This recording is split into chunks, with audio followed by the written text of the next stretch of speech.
Hey guys, just a quick shout out to all of our generous patrons over at Patreon. Without you, our project wouldn't be possible. Visit patreon.com/ MTG808Junior for more information. All right, we're live. Welcome in, everybody. This is Sean and Mike Hey, what's going on, guys? with MTG808 Junior, and we are gonna do a. I'm gonna interview Mike today to kind of give everybody a glimpse into the day in the life of. I guess Mike really is just running the project at this point. For those that may be unaware, I started the project, the MTG808 Junior Youth Project. Um, what I think it was like 2016 we started, 2017, something like that. Um, Somewhere around there, like 5 years ago now.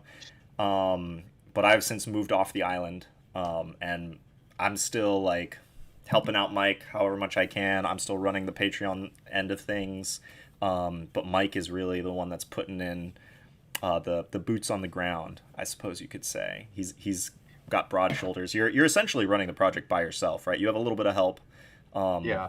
from a couple other people, but without you, everything would just kind of fall apart. So I wanted to give everybody, first of all, I really wanted to take this opportunity to say thank you to Mike because without Mike, everything would just kind of grind to a halt.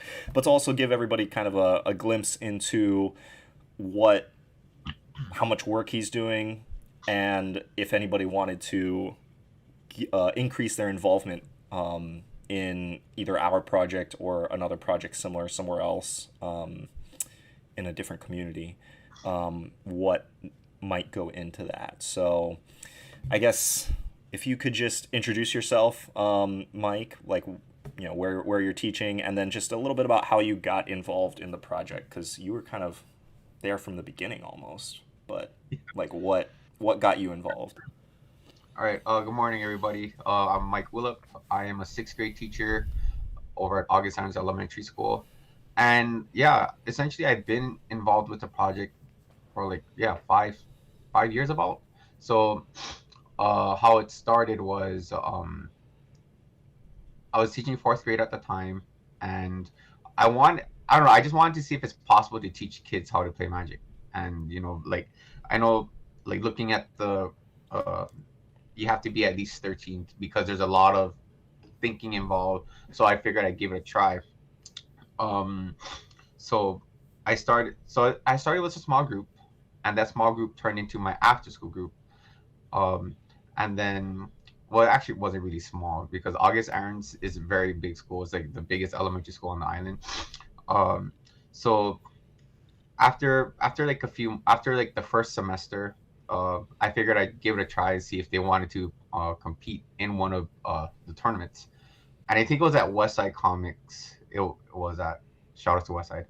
I think that was the first youth tournament that we had like the biggest showing. We're looking at like almost 20 kids, and I had to like I just remember like, hey, make sure you wear your uniform and stuff, just so I know, because I'll be we want to make sure that we're behaving. Then Yeah. after that, oh, go ahead, Sean. Well, Well, so it I'm trying to think back. It's all kind of a blur to me how everything started. But you guys, I think you came to the first scholarship tournament with like one kid, yeah, it right? was. And then it was like after that first scholarship tournament that you started bringing like tons of kids to the tournaments, right? Yes. Um, okay, it's all coming back to me now. So you kind of started your club. Did you have the club going like before we started running tournaments, or was it like us running tournaments that kind of inspired you to start trying to get the club going at school? It was actually, yeah, it was actually you. I think you were in the middle, maybe in the middle of the season, with your turn with the tournaments. And at the time, I really didn't have much cards, so I just had whatever I had in my personal stash. Um, and like this was back in Ixalan, or Ixalan block, Armakev block, and most of my kids just ran dinosaur decks because we love all of the dinosaurs. Yeah, I remember that. That was good fun. Um, yeah. Okay. Then yeah, after sorry, go ahead, Sean. No, no. If you have more to say, go Oh, ahead. yeah, after that first year, like I figured like why not? why not continue? Because um, the kids I was with, they were already acquired so much skill playing Magic, and not just that, just applying what they've learned at school.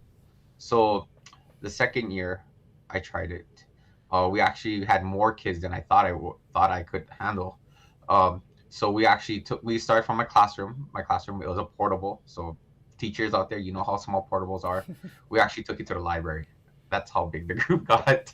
So um, yeah.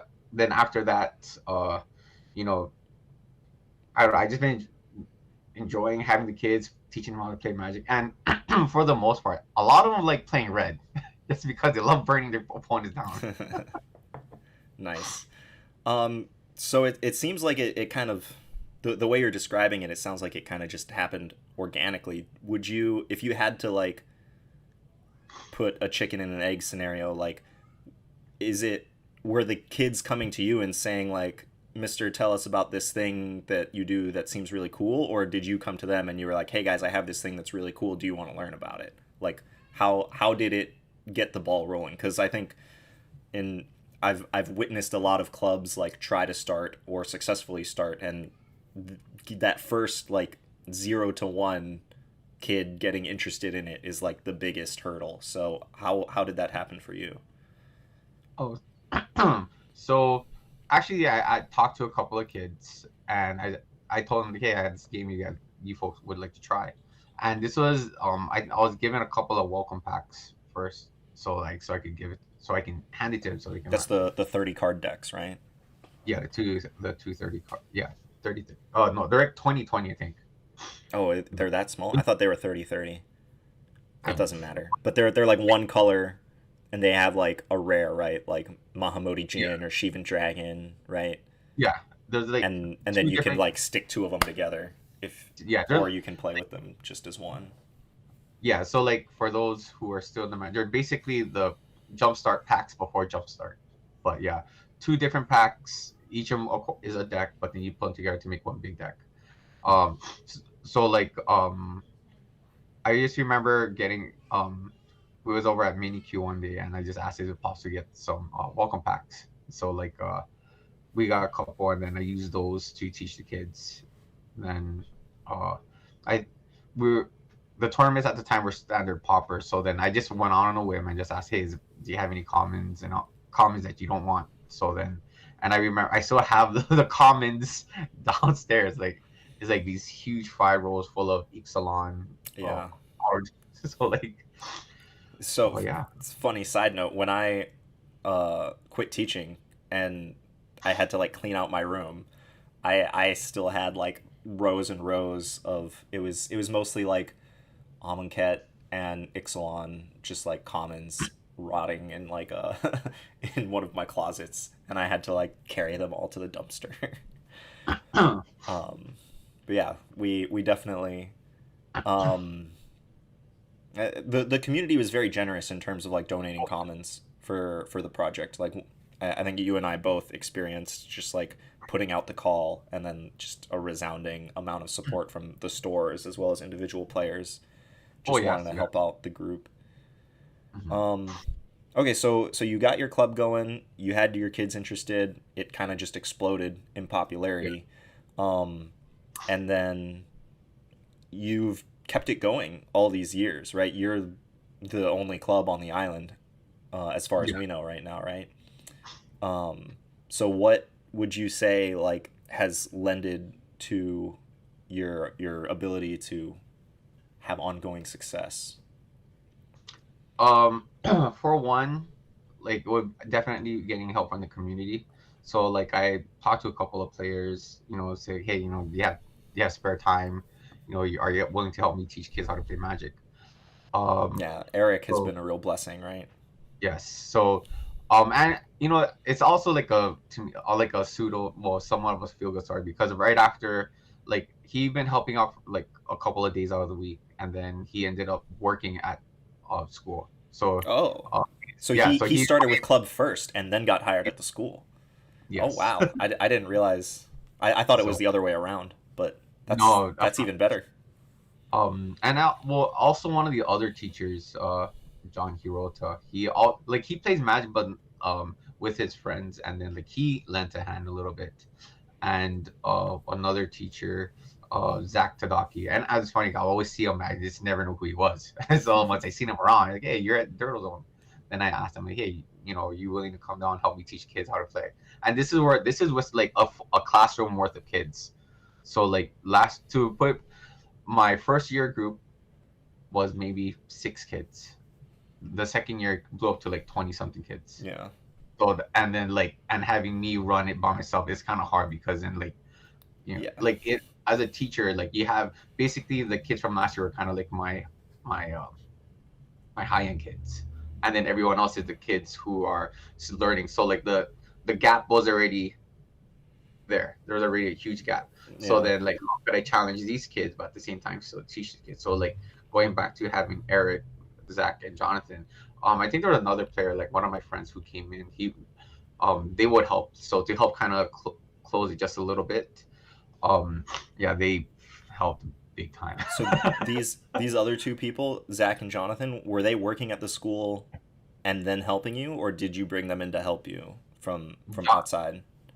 Jonathan was already Jonathan was already working at school, so Okay. he was sixth grader at the time, sixth grade teacher at the time. I think Zach was involved with special ed, I think. Okay, so Yeah. they both worked at the school already. Yes. And I Nice. didn't know Zach. I didn't know the two played too. Like till they heard like, oh, Mr. Ulep is starting a Magic Club. Like, oh, I play Magic. Like, oh, also, yeah, Nice. Yeah, that's kind of awesome. It makes sense because August Aarons is such a huge school. When I was teaching, I was at like a super small school, Nanakuli High. It was like one of the smallest schools on the island. I was like the only 10th grade English teacher. Oh, So, it was a smaller pool of kids, so there weren't as many kids interested. And then there was like two other teachers at the school that kind of knew how to play Magic, but I could never get enough kids to like want to play to like yeah. keep it going. We had like a short spurt of like, well, we have some kids interested, and then it just kind of dwindled off. Um, but yeah, that's awesome to hear. Do you have any other aspects of your experience that have kind of contributed to your success? Like, has admin been supportive? Like, what role has that Oh, played? yeah. So of course, getting permission from admin is always a big thing, because like we're using the facilities, um, you know, having kids stay after school. So the teacher part of myself, I have to go through all the channels just to make sure, like, hey, where the kid's gonna be, contact information if something happens. So basically, it was just like a after school class, if you will. And yeah, admin was very supportive. In fact, two of the admin had their kids play. You Oh, know, right, Flora and Ava, their mom was the principal, right? vice principal, Vice and principal. Okay. Travis. He didn't get involved till later, but then like at the point everybody knew about knew about Magic Club. So then I think at first when Flora and Ava were like, hey, this is Mr. Ulep, why don't you see what he's up to? So it wasn't really they were interested. Like um their mom was like, hey, go hang out with Yeah. him, see what he's doing. They were like stuck hanging out at the school after school, and she was just like, Yeah. why don't you go see what they're doing? That's So cool. then but yeah, admin's been very supportive. And I think also at the same time is like um because like I think Magic is not something that you know, like, because most of the kids at August Hands are mostly Filipino kids, and it's not, they don't see much opportunities like this. So like uh it's a nice break into what we normally see at school, like sports, tutoring. uh so like me introducing Magic Club is kind of like the best, like a little bit of tutoring, because you still, there's still the academic part of problem solving, reading, math, and there's just the fun part in playing a game. Yeah. Then the librarian, I remember one time she came and one of the kids taught her how to play. So like it was very awesome to see. I think I have a picture somewhere. And it's also cool to like when new cards were coming. I think when War of the Spark came out, I just remember sharing the trailer on the overhead, and the kids like, what? I want to play Oh, some of these the cards. one where it's like CGI animation with like Liliana That Yeah. Gideon like sacrificing himself, right? Hmm. Yeah, that's awesome. And like not just like I think it also evolved from like we started from Popper first, and then Eric, bless his heart, man. We actually introduced draft to the kids. So like he made a cube box, and then we taught the kids how to draft, and we have like basically we was teaching them how to like what like evaluating cards, and like we reference a lot of videos like Talarian Community College. um I even had to make like I think early on when I had to teach kids how to play, um, like going over the phases of a turn. I had to write up a whole Venn diagram, not Venn diagram, a whole like flow chart on what to do. Yeah. Um, so like yeah, Putting those teaching skills to the test, right? Just gotta like yes. break everything down, make it digestible, and And I think the big like I don't know is because a lot of our kids they're very shy. So like having to speak up, that was always a struggle. Like you guys speak up, like it's yeah, okay. your Like and opponent I can't hear you. not just that too. Like they like responding. Like like when you play a spell, like in response. So Mm, like having to also teach them the verbiage. Also like do you have a response or like and some of these kids are actually EL kids. So there's some of these kids are English language learners. So having also need to read cards for and applying it like what Sean says, applying some of the teaching strategies towards these kids too, so that they can help better their vocabulary. yeah. Oh, so like right now, I know that with COVID dying down, like the project took a break during the peak of COVID. It took a while for Hawaii to open up again, and for the shops to open up again, and for the schools to really open up again, because we did that whole Yeah. year of distance learning, right? But now that we're getting things rolling again, how is club now? You said you kind of exploded to about 20 people coming, but like what's the state of the club now? I know you said the first class of kids that you had there in high school already, right?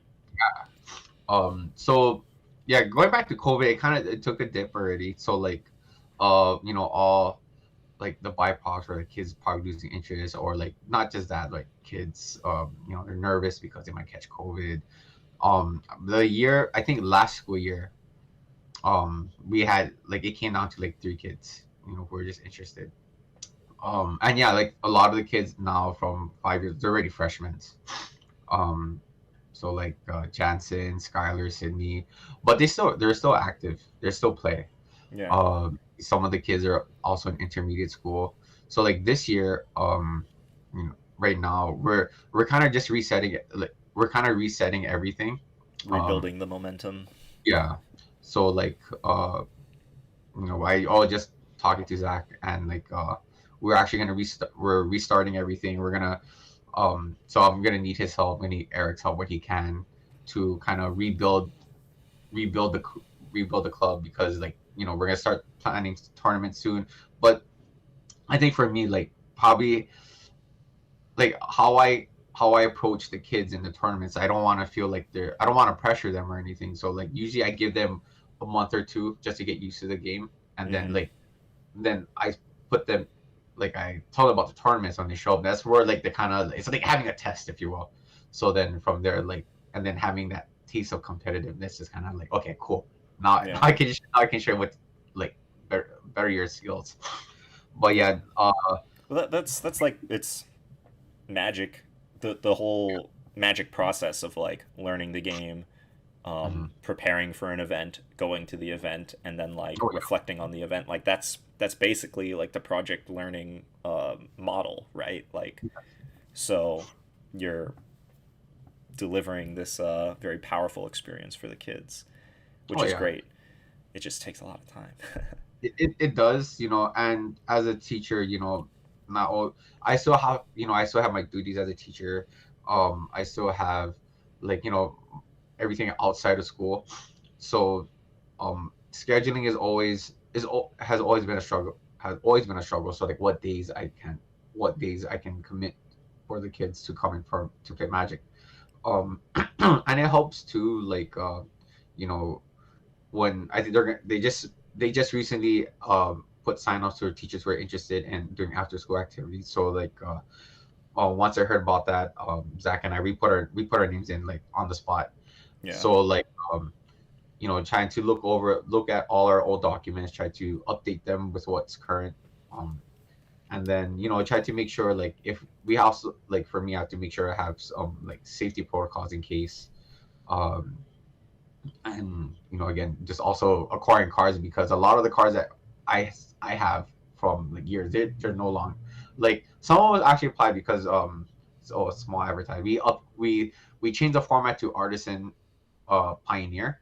So like so I'll just go off a tangent a little bit. Like we was talking about it, and we've been running standard for like the longest time, and I think the big thing with some of the players, especially some of the parents, like, hey, I have all these cards that we can't use. What do we do with them?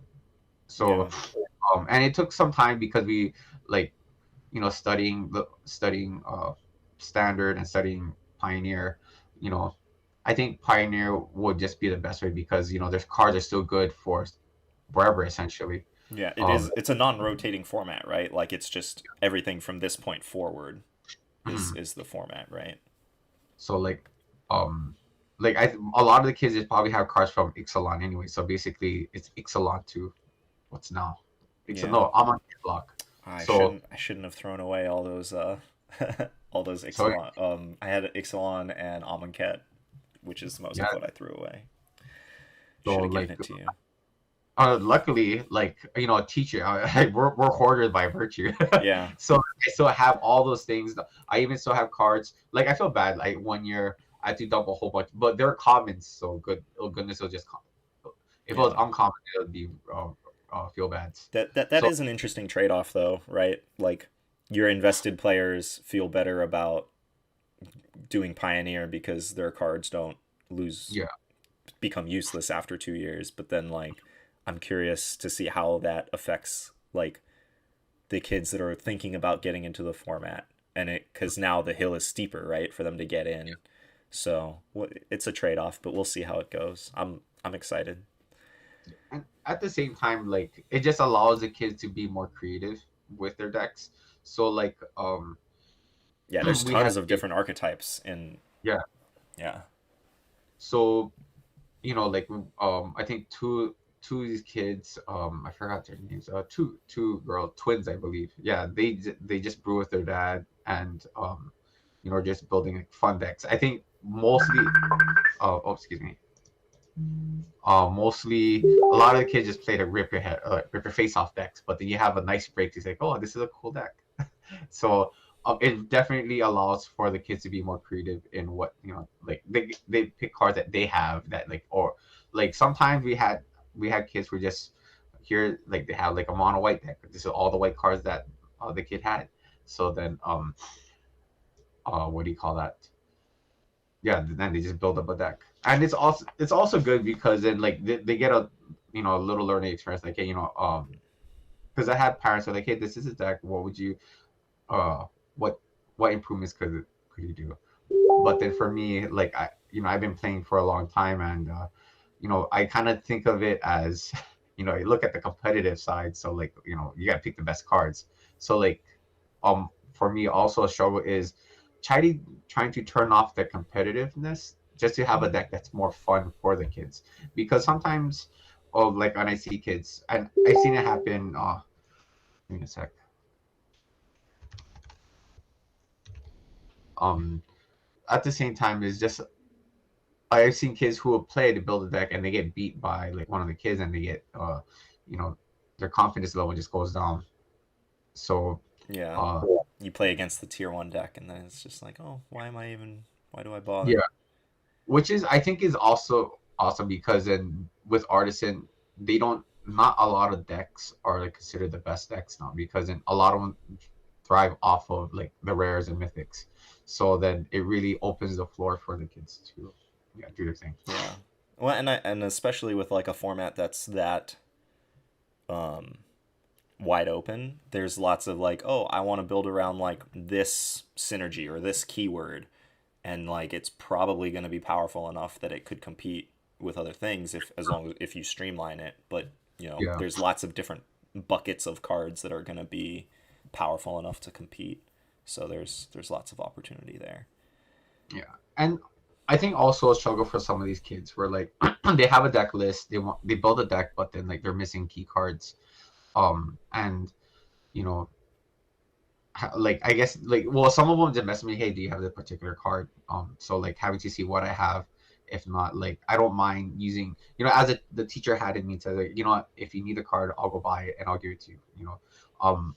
Although like I know budget wise for the kids, the budget will cost wise gets a little bit higher because certain cards cost more than others. So then like the part of me is like, if I have it, I will give it to the kids. Yeah. What is it? It's probably like Fatal Push is probably like the most expensive card in Pioneer. I think so. It was iteration until it was banned. So we are not expressive iteration. Yeah. Okay. Well, so we got a little sidetracked, but I'm glad that we did touch on that. Because yeah, I am excited to see how that shift ends up playing out. So you said that you're like starting to get momentum again. The school year, for reference, those of you not in the world of education, like the school year just started. You're in like week 2, right, of school, Yep. about to start week 3, something like that. So you're getting the club moving. One other thing I did want to ask you about is parent involvement. You've mentioned like parents a couple times. Like, to what extent is like the average kid in your club, is their parent like supportive of them like playing the game? Are they like helping them out outside of club? What is like the typical level of parent involvement that you're experiencing?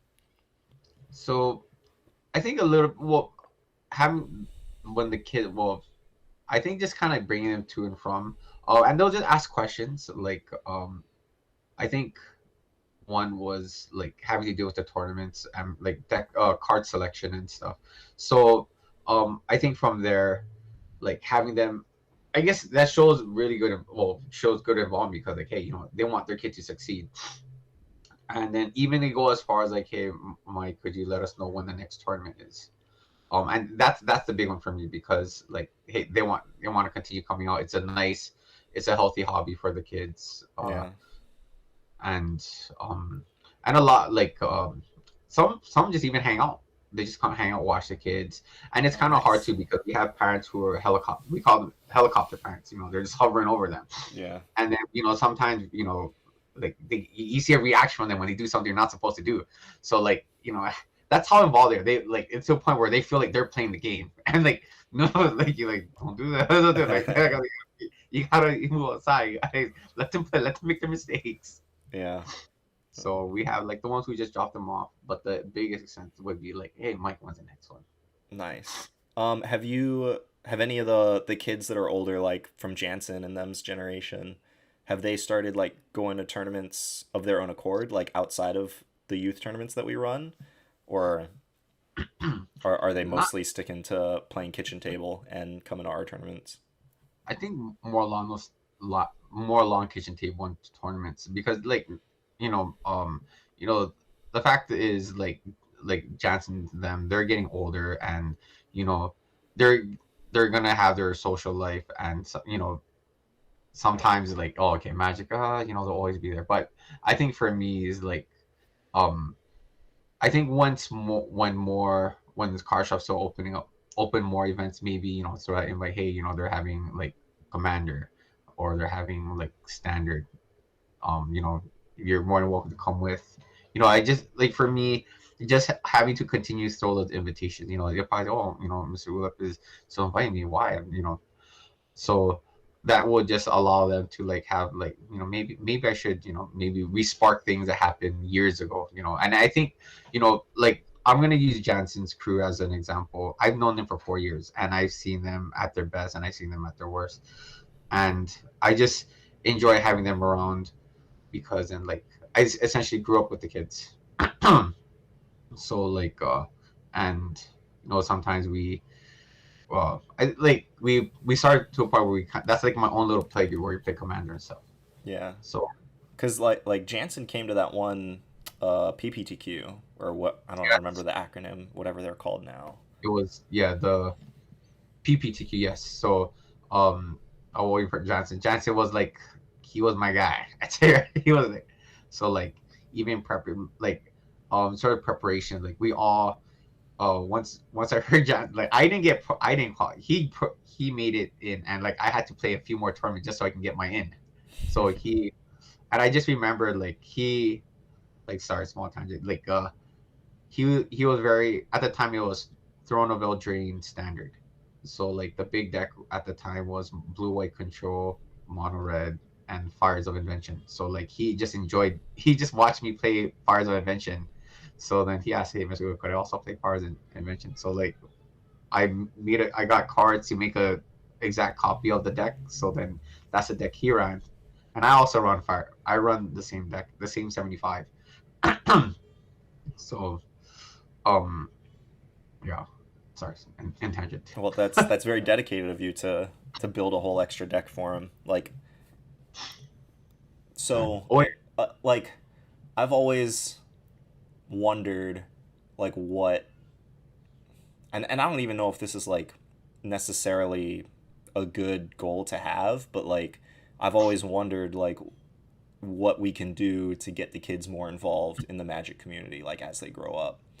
Um, and I think like the biggest the biggest obstacle is like the money investment, right? Because starting to play standard, it's going to be a couple $100s to like build your yeah, own standard deck, right?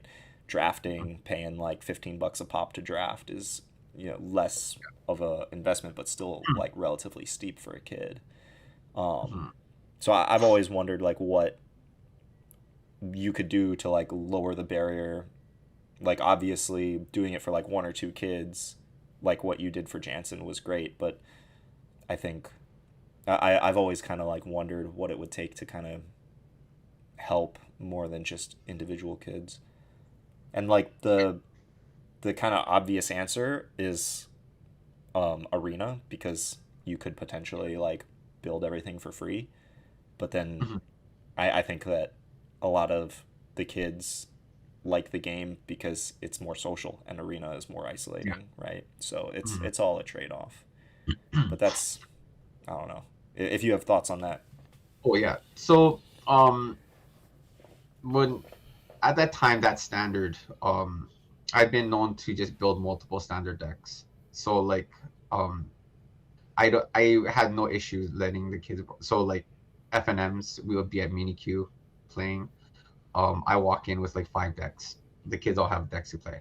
Until like I think when they started having the challenger decks, this was back when yeah, I think this was our devastation. I think when they first introduced um the challenger decks, uh it came in as like, okay, cool. Now they're like, they have a budget option to play standard and not, and for me like not having to spend more. And again, like I just do it out of love. It's not like it's not burning my wallet or anything. Because if it allowed the kids to like, hey, I get to play the adults, then so be it. And then like also at the end, like, oh, okay, it's a deck I can play. Like I don't want to use it this week. We'll switch decks. But um, money wise, I think for me it also depends. Like I had a parent talk to me, like, hey, my kid can't afford this deck. I'm like, okay, cool. Which deck do you want? You know, so also not just being like a teacher, also being like a big brother to the kids. So like, and I think having that relationship with the child, with the kid, makes it feel comfortable and allows the kids like to be more invested in playing. Um, so definitely in terms of money wise, I get, I don't know how the best, like I don't know, if I have to me, if I feel like I have to buy cards for the kids, I would, because I care about the kids, and I'm passionate about the game. So Yeah. like I'll go um like so So yeah, a lot of it is coming out of your pocket. We do yes, have some like we do have the Patreon funds which we've used yes, to build some of the standard popper, or some of the decks for the kids to be able to play in the youth tournaments, but in terms yes. of bridging them into the larger community, that's all come out of your pocket. So It's very This, generous of you.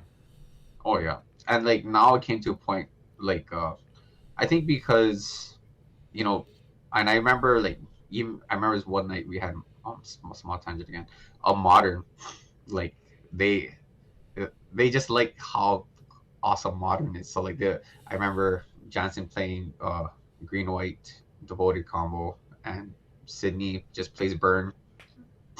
So like you know, it helps to have multiple decks. So then like you know, I can play test again with them. Yeah. Well, and like on one hand, it's a lot of money, but on the other hand, it's like you would probably be that invested anyway because Yeah. you're just a whale. Um, cool. Um, so let's see.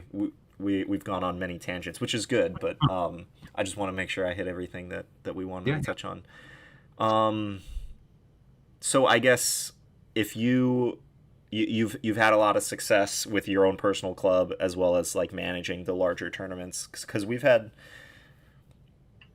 in terms of like the tournaments that we run, how many of Mhm. the kids that like will come to the tournaments aren't from your club?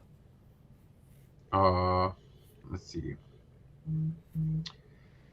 Like between 46, and some of them they just come they're here one tournament, they'll miss out on two because and then they'll come back to the next one. So like around like 46 about. Okay. um yeah. And like those kids, like how do they find out about the tournaments? Do they have like a parent that plays or Oh, okay. One parents play, and others like one of my friends. Shouts to Rob Black. He teaches at Hanalani, so like, I remember seeing him play with Magic with his kids one day, and then I talked to him about it, and then I think two of his kids, Isaiah and Ty, they came out to tournaments, and Isaiah just won the last one, so like you yeah. know, uh, That kid's got a fire. yeah, he's like, He's super motivated.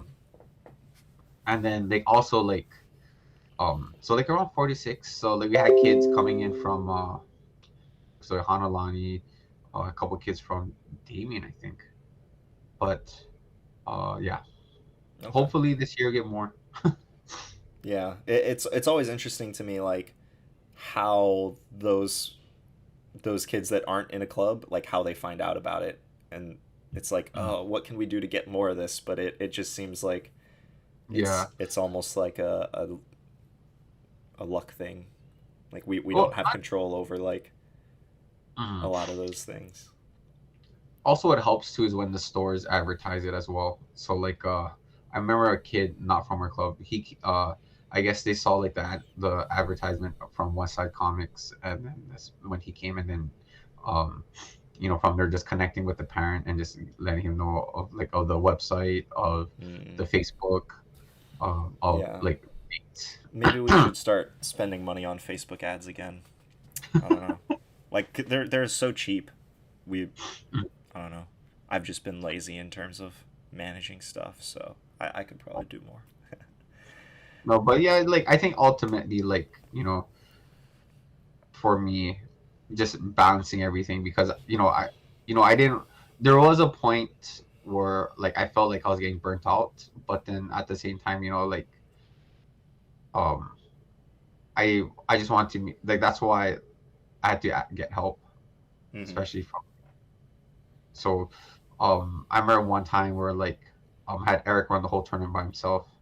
um but yeah, it just helps to also at the same time you just got to balance it out with everything. You want like, and I think when you balance everything out, you just come back into it, with a more calm, I guess, with a lighter mind, I guess. So it allows you to better the program, the setting up everything. Yeah, balance is very important.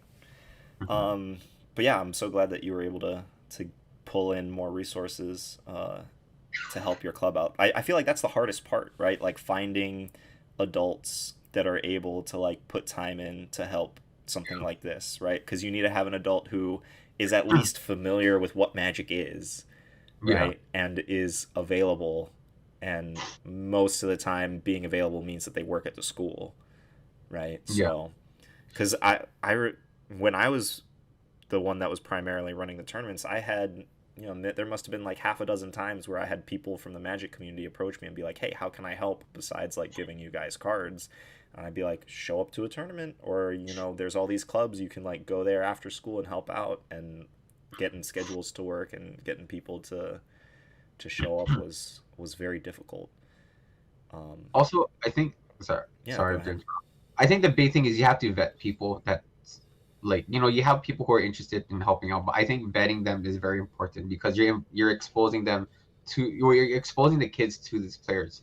Yeah, So like that's why I was talking to them, just making sure like, hey, you know what, at the same like knowing like, hey, they'll be appropriate with the kids and stuff, like using appropriate language because a lot of Magic players, like in the card shops, they use a whole bunch of profane words. oh yeah, Just vetting them, making sure that, hey, you know what, I trust this guy with my kids, and at the same time, like, I feel like this player would, make an impact. Also like emotionally part, not just magic, but at the same time, just build that relationship where again it comes back to allowing the kids to come back to play more. Hey, when is Eric coming back? When is Zach gonna come by? yeah. Is those things you have, um, because It's aside from those relationships with the teachers and the mentors that keeps the kids coming back as much as the relationship that they get with each other. yes, so like once you build those things as well, like just I think teaching math just comes easier because it came from a point where like um starting off with like trying to teach kids, and I know like as a teacher like sometimes I've been like I know very firm with the kids just because I want to do well, and that the competitive part of me turns on. So then and it comes to a point where like, hey, just let the kids make their mistakes, it's okay, because then now you build that teaching more with the kids, like what could we do to Yeah. so um yeah. How many of the kids have like how much time do they put into like casually playing versus like time like preparing for tournaments? Um, so usually, so most times they just play at school. So like after school, maybe like an hour, 2 hours at most, maybe up to 4 hours a week. Because like the game, their time playing is based on like the scheduling of when I have after school club. Right. Um, there are times where like especially preparing for scholarship tournaments. We will meet at one of the card shops and practice. So then I let the parents know like, hey, we're gonna start preparing for the scholarship tournament. We're gonna practice this day and this day. So then that's when we practice, and then like at the same time like just even questioning them too, like having them think about what their strategies are against playing certain decks, and just so everybody knows, like everyone plays a different deck.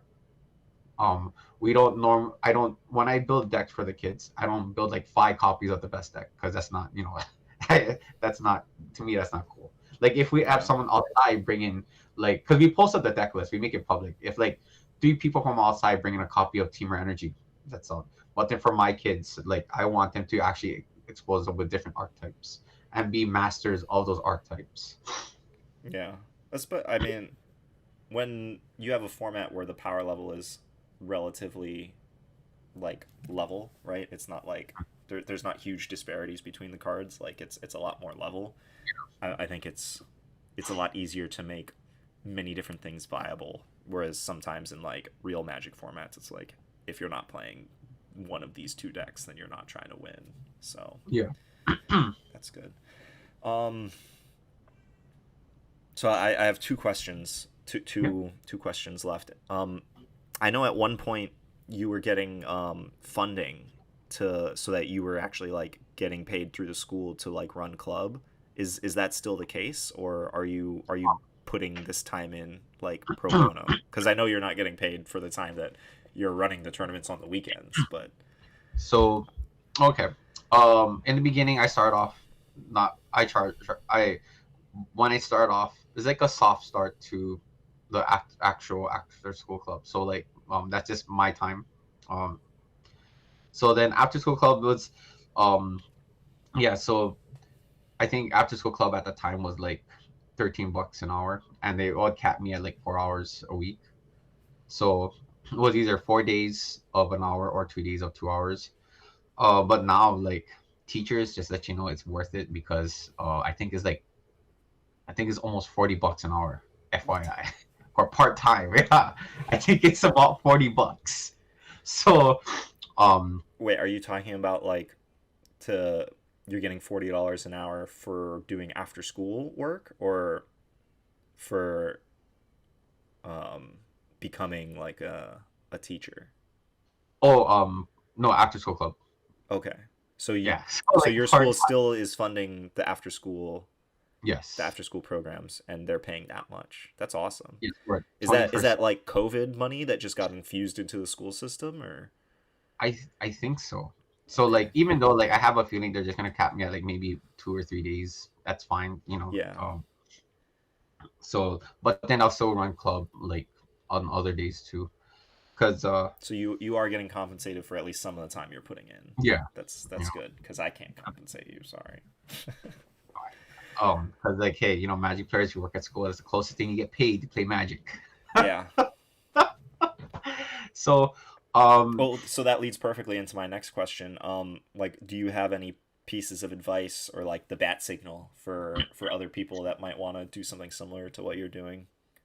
so for after school clubs, I think for teachers who are interested, you just gotta be willing to give it a try. Like I know, like teachers, I know we're super busy. Like grading papers, meetings, prepping, um, you know, and like some teachers also have to do after school tutoring and stuff. And like I think for me, you just have to be willing to give it a try. And like, are you willing to invest in every like getting cards, getting kids, like because I saw like for me how I acquire kids is just through recruiting right now. Like recruiting now um because I have to look, certain kids like I have to see what their capabilities is in reading and comprehension and stuff and math. So and then from there after that once I have a good sense, then I open up to everybody so that we want to make sure that I allow as much kids, well not as much kids, but allow all kids to be able to experience it or Yeah. apply because I still look for this year. I don't know, I'll share a little about this year. This year we're probably gonna cap it around like maybe 12 players because like I'll be focusing on the Magic side and Zach, who like we're gonna actually start D&D. So I mean, Oh, that's sweet. but it goes together. So like um so and since he plays Magic, he can also help me manage the Magic side as well. Yeah. So and then this game, um, So it's yeah, kind you of just morphing into like a gaming club. yes. That's awesome. So yeah, I think for teachers, just gotta be willing to like if they just gotta be willing to give it a try.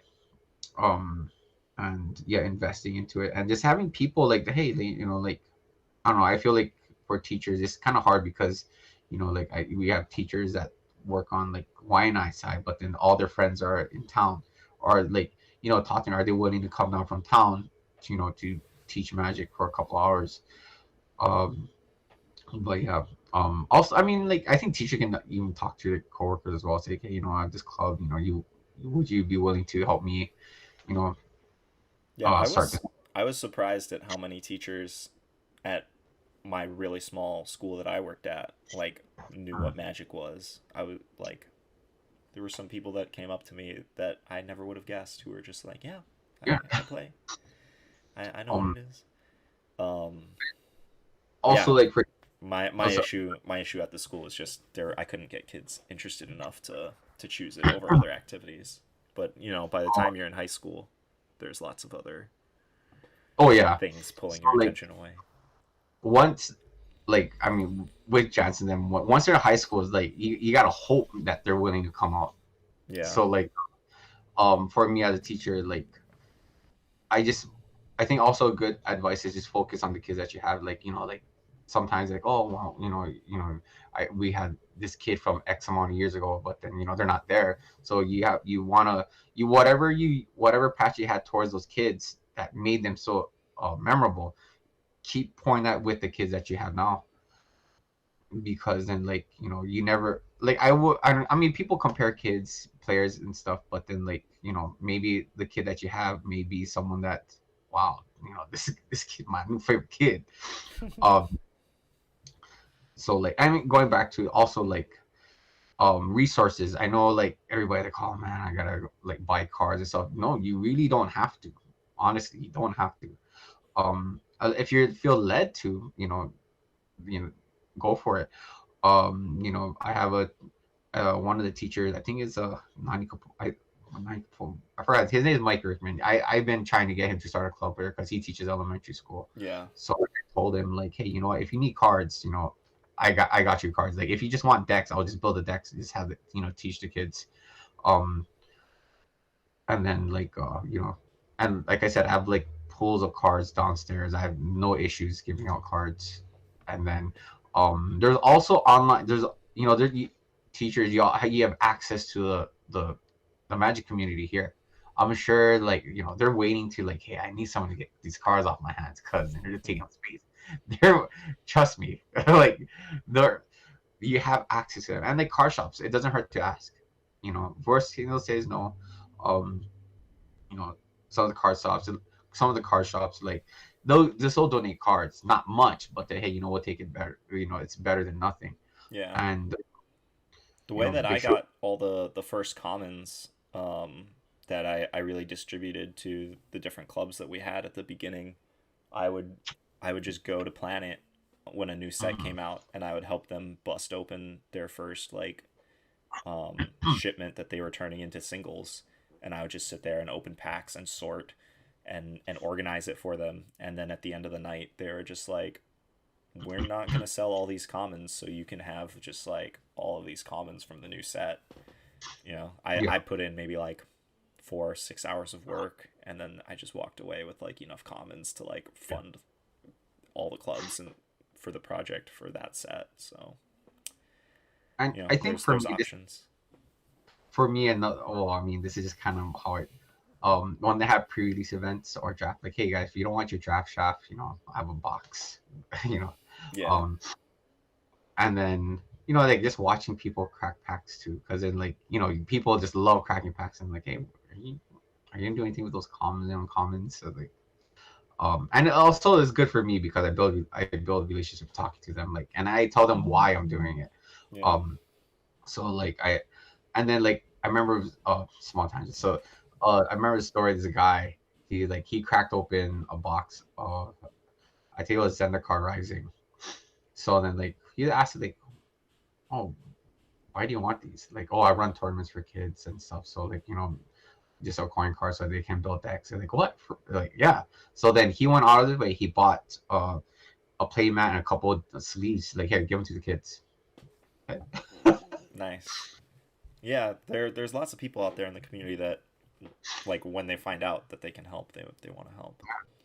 In fact, just recently, a couple, I think was it store in the Big Island Game Escape. I think Hmm. they just had so like they donated a whole bag full of goodies for the kids. Yeah, Yeah. Marsha. That was Marsha that got in touch with you, right?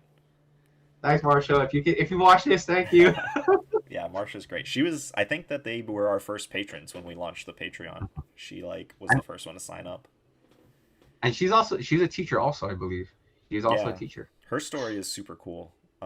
She was a teacher that played Magic, and then I think it was something like their shop on their part of the island like shut down, and so she like opened a shop to just like support the Hmm. community, and then it's grown into like this great, awesome, amazing thing. Yeah. Um, And which she does. She like runs the shop as well as teaches, is my understanding. yes, and I think also like going back to your question on like engagement as well is like I think you also like I think on like so we run in terms of like how could it advertise where it's really engaging for the kids.